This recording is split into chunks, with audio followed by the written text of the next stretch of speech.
तुम्ही मदत काँग्रेसचं आभारी मानलं, आतून दुःखही आहे, बाहेरून आभारी मानलं. काय परिस्थितीनुसार जे आज इलेक्शन झालेलं आहे, आम्हाला अपेक्षा होती काँग्रेसचे 2 मतं आमच्या बाजूला पडावं. सेक्युलर विचाराचे आणि सेक्युलर पक्षाचे जे नगरसेवक होते, आम्हाला 100% खात्री होती की हे मतदान आमच्या उमेदवारच्या बाजूला व्हावं.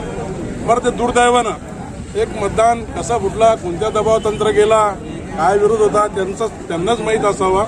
बरं, तरी जे एक मतदान काँग्रेसचा अब्सेंट राहिला त्याबद्दल आम्ही काँग्रेसचा धन्यवाद दिला. ते जर 11 झाले असते तो आमचा नगराध्यक्षाचा जे वोट आहे ते गरीब धरला गेला नसता. ते गैरहजर राहिले ना, मॅच टाई झाला आणि त्यानंतर ओव्हर जे आहे शेवटचा ओव्हर आमच्या अध्यक्षानं टाकला आणि त्याच्यावर 6 आम्ही मारला. बरं, या ठिकाणी भाजप आणि काँग्रेस एका नाण्याच्या 2 बाजू असं म्हणायचं तुम्हाला? असं नाही, आम्ही आता आरोप करणं चुकीचं आहे. आरोप आम्ही करत नाही. बरं, त्यांचं तत्व त्यांच्याजवळ त्यांना समजून घ्यावा.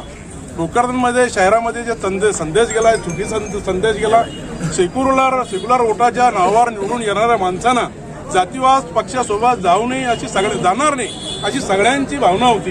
बरं, ते काय कारण आहे त्यांनाच माहिती आहे. आम्हाला त्याबद्दल जास्त बोलायचं नाही. आमचा उमेदवार नगराध्यक्षाचा विजय झाला. आता उपनगराध्यक्षाचा, आता नगराध्यक्षानं नगरसेवकांना त्यांचे कामं केले.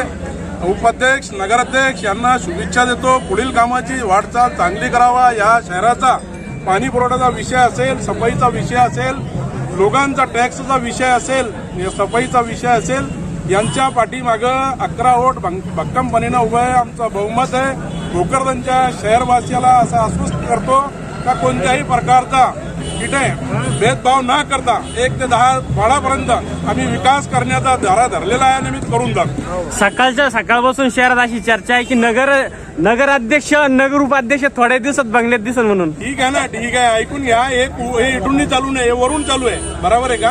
बरं, ऐकून घ्या. या आमच्या नगराध्यक्ष आणि उपनगराध्यक्ष हे सेक्युलर पक्षाचे आमचे भोकरदनचे नेते चंद्रकांत दानवे, सुधाकर दानवे हे सक्षम आहे आम्हाला सांभाळण्यासाठी. त्यांची गरज नाही सांभाळायची आणि त्यांना आम्हाला सांभाळायची गोष्टी करू नये. त्यांना त्यांचे सांभाळावा 5 वर्ष असं त्यांना मी सूचित करतो.